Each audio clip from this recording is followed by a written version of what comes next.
What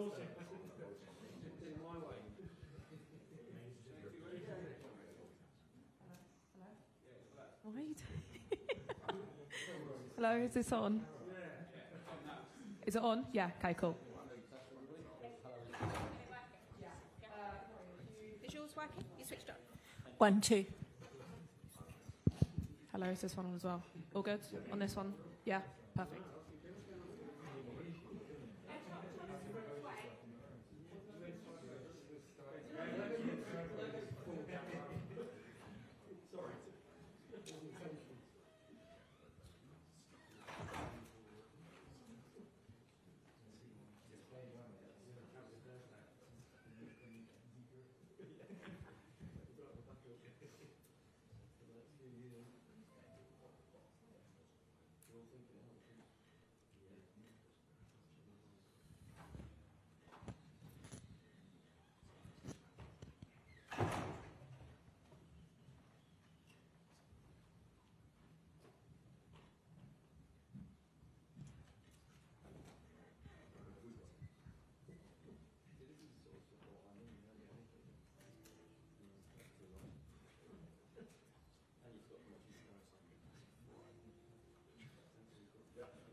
Okay, good morning everybody and welcome to Wembley for this England squad announcement for the forthcoming fixtures against Andorra and Senegal, joined by Thomas Tuchel.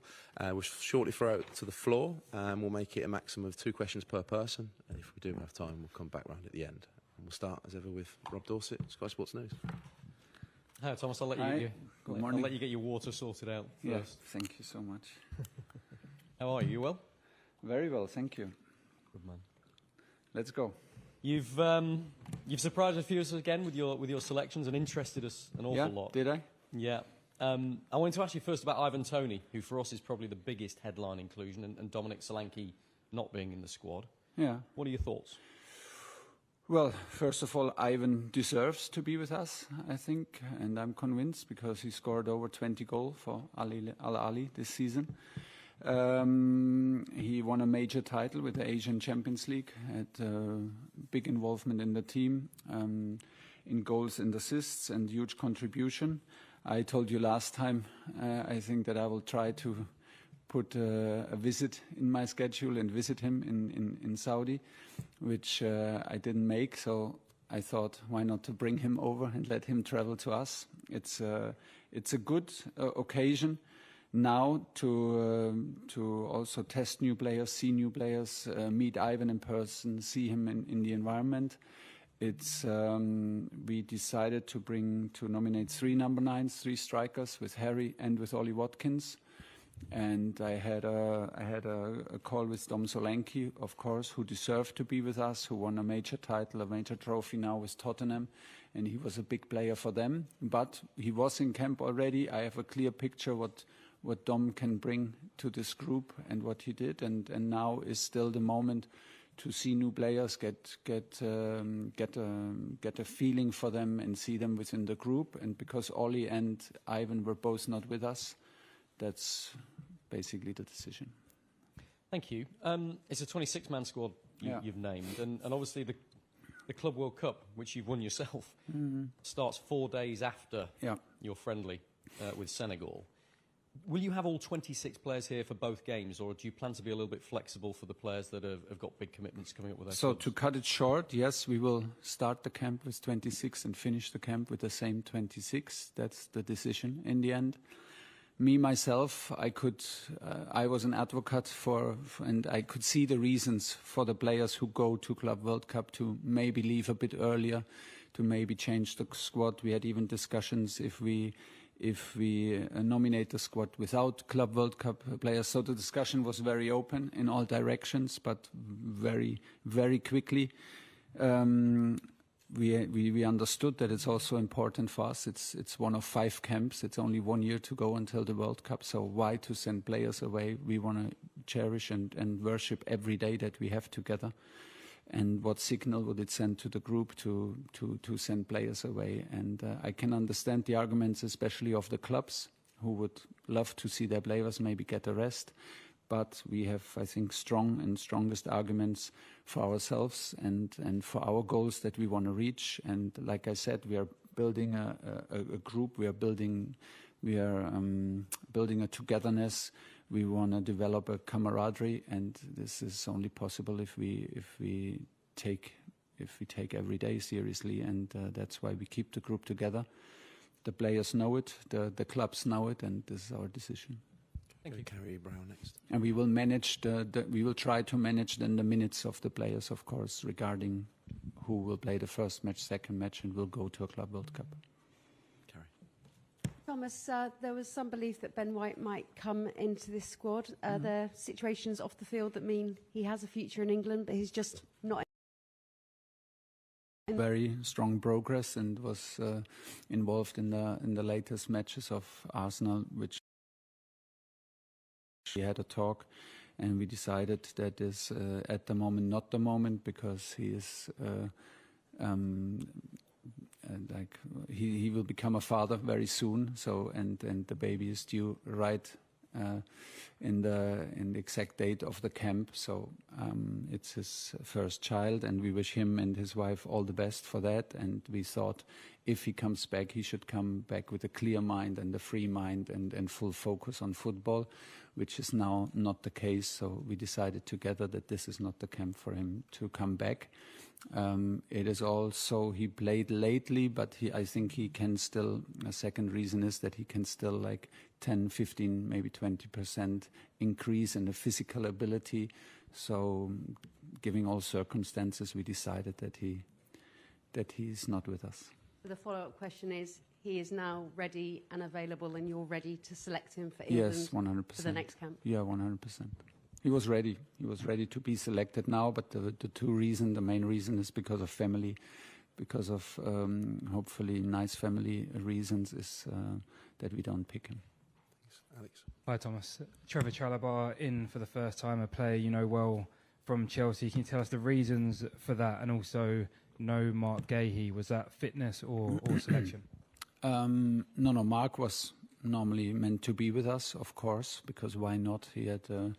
He's the captain of Palace, and they had a huge title here in Wembley in the FA Cup, a huge win, and he is a big part of this success story.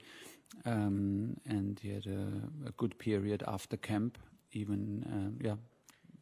But he got injured in the FA Cup final, and it's a facial injury, and the specialist, the eye is involved. And the eye specialist told us to not take the risk. This was the advice, and we followed the advice. That was the reason why he's not with us. What was the other? Trevor. Well, he deserves it. It's as easy as that. I think he played a fantastic second half of the season with Chelsea.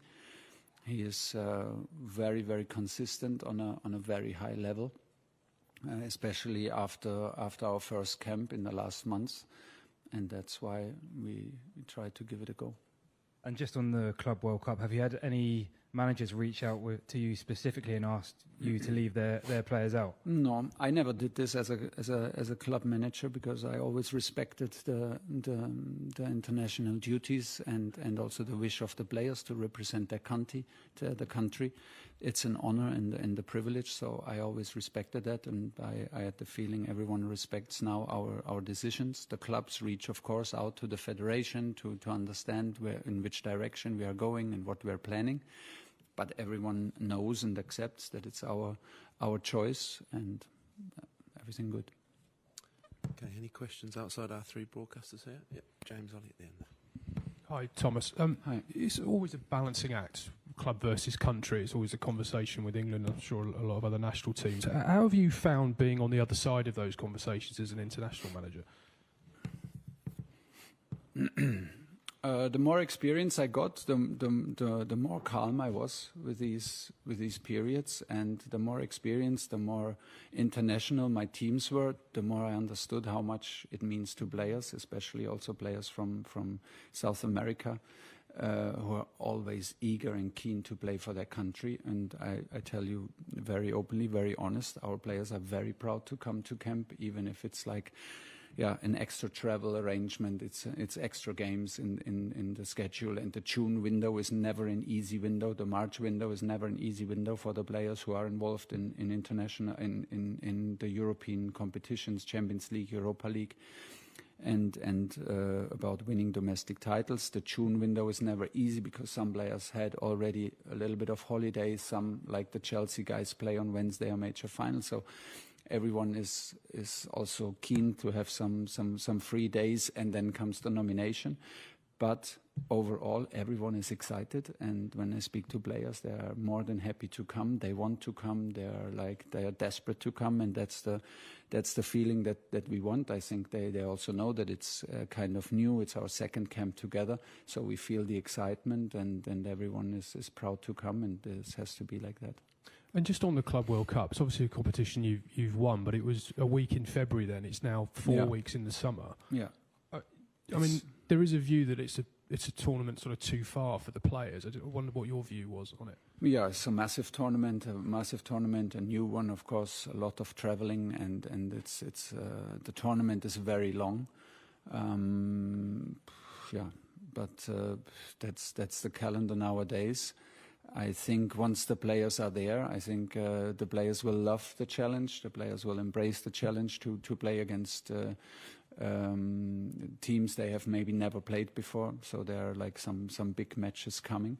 The Club World Cup in February that I played in was very, very different, and maybe it will change the perception now with this World Cup tournament every 4 years. So let's see. It's not worth complaining. It's the schedule, and we have to find the best solutions within the schedule for the players. That's why I said, and because I was in club football, we will take care of the minutes of the players if we can, and manage from there. But being the time together, spending it together was very important for us. Okay, we can allow just a question at the back, and then we'll allow Rob and Kerry to come in for a few more. Hi, Tom. Hi, Thomas. Just on Trent, your predecessor viewed him as a midfielder, but you've listed him as a defender. I just wanted to know your thoughts on Trent's qualities, and perhaps do you agree with the feeling that in perhaps a game with lots of transitions that he's not really suited to that midfield position, but perhaps if you play him at right back, you can get the best out of him?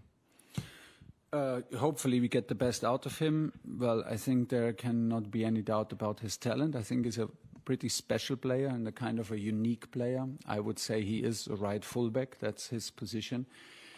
The way he plays a right fullback is maybe very unorthodox because he has this special talent, a special vibe around his game. So it's maybe also on us to adapt to him, and as much it is on him to adapt to us. I'm very happy that he's ready to be picked. He's fit. And he was very happy to come and wanted absolutely to come and to get to know me in person and get to know my staff and be around the other players. So we are excited that we have this chance. Last time he was injured. He won another major trophy. He was hugely involved in this unbelievable campaign for his home club, for Liverpool, which is massive. So he is a winner, and we are very positive about it. So I'm happy that he's back, and I'm looking forward to it. Okay, Rob, please come back in 2 more. Thomas, can I ask you about your midfield selections a little bit, please? Conor Gallagher back in for your first chance to look at him. I know he's been playing very well for Atletico Madrid, but a little surprise from some that Adam Wharton isn't in there. He's been playing very well for Palace, especially when you saw him play so well for Palace here when they won the FA Cup. And we made Adam train with us.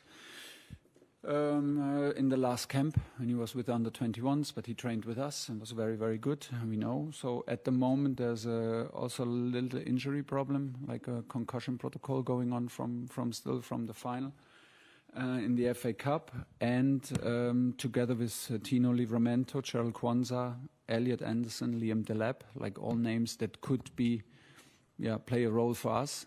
But the major tournament comes also up for the under-21s. And the intention is that they play a big part in this tournament. And I think it's important. I like it a lot that they have the chance to be leaders in this group, to be players that Lee hopefully relies on and will rely on. And we will monitor this very, very closely. But for these players, we decided, or the intention is that they take their responsibility for the under-21s. Briefly, thank you for that. Briefly about the centre-back positions as well. Chalobah comes back in. Dan Burn keeps his place. Yes. No Harry Maguire, who wasn't available to you first time round, I think, because of injury. Yeah. Is he not in your thoughts? He is, of course. He's always in my thoughts because he covers, of course, the position as a central defender, but also as a number 9, as you know. So he is always in our thoughts. He's always a threat from set pieces. He's a big personality, and he steps up also in difficult times, as you can see in his club. He's always in our thoughts. At the moment, Esri keeps his place. Dan Burn as a left foot keeps his place. Mark is more happy to play on the left side, but had an injury, so we decided for a left footer with Levi Colville. To get this, and we see at the very moment Trevor a little bit ahead of Harry. I think that I have a very clear picture of what Harry represents and what Harry can do and what he will bring to a squad. I am not so clear about how would Trevor behave in this environment. So this is where it is, and I think performance-wise, Trevor is a step ahead at the moment. He is involved in a fighting for Champions League campaign, and that's why. Okay, we'll finish with 2 from Kerry. Thomas, Lewis Skelly, an outstanding season from him, just stepping into that Champions League semi-final with such natural ease, but you're still a little light on the left there, considering that was a real issue for Gareth Southgate. Is that a real concern for you? Not a concern, because first of all, we love Miles and what he does and what he did. We have Reece James, who can play on the left side without a problem. Tino Livramento would have been a natural choice, but we decided that he takes the role. The intention is that he plays for the under-21, so no concern. And we have O'Reilly for Man City lately playing on this position. So no, players will come up and players will show up. Luke Shaw was involved in the last matches and coming hopefully back to his best version of himself. So we'll find always a good solution. You've got Crystal Palace players in your squad, so any Crystal Palace fans concerned that you're not believing in Adam Wharton by putting him in the under-21s. Can you talk about your belief of sort of loaning back players to the 21s, ensuring in a competition year they get a chance to win? How important is that? Well, it's the last chance for them, for most of them, to be picked in the under-21s. So this is the last window. From September, they fight for a place in the national team, and then they fight against big players in a big concurrent situation. So I think they will embrace it to now play the Euros with the under-21s, and that's what we want from them. Take responsibility. I mean, this year Newcastle won the Carabao Cup, Crystal Palace won the FA Cup, the Spurs won the Europa League. So a lot of players were involved in titles who are not used of winning titles. So this is a big boost for us. It's very, very good, because they showed that they have the winning mentality, and then they showed they can bring it over the line no matter what. And this is what we want now from the young guys when they go with Lee for the under-21s. We want exactly that, and this will play a huge part in their development. I'm absolutely convinced. And from September they have to compete for the spots in our team. Okay.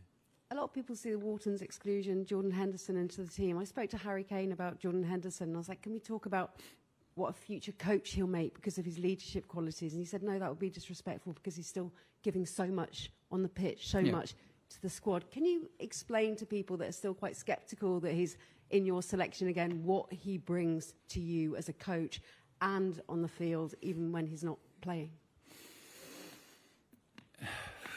If you have a training exercise in different groups, and then the group where Jordan is, you can just turn your back. You don't need to watch. He will take care of all the standards in this group. May it be a possession game, may it be a passing exercise, may it be the warm-up. You don't need to take care of this group because he takes care of this group. Jordan takes care of standards. Jordan sets the standards. He is vocal. He's a natural leader. And the others follow. So he has this kind of ability, and that's why he's with us, because he's doing this in a very impressive way. He's still playing on a decent level, and that's why there was not a thought to drop him. You seemed a bit exasperated by the question, and you're frustrated having to justify his... No, I can understand it, but once you meet Jordan and once you see Jordan, once you speak to Jordan, it's such an obvious choice that it's maybe your perception is a bit far, seems far away from my perception, but I can understand the question. But it's not Adam Wharton versus Jordan Henderson. What Jordan Henderson brings in the moment to the group, under 21 player cannot bring. It's just impossible from the personality, from the experience. And Jordan is more than happy to accept the challenge also, that he wants no gifts, he wants no presents.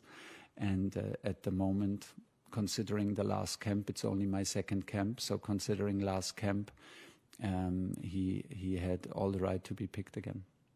Okay, we'll end it there. Thank you very much. Thank you, guys.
See you later. Thanks, bro. I'll be back.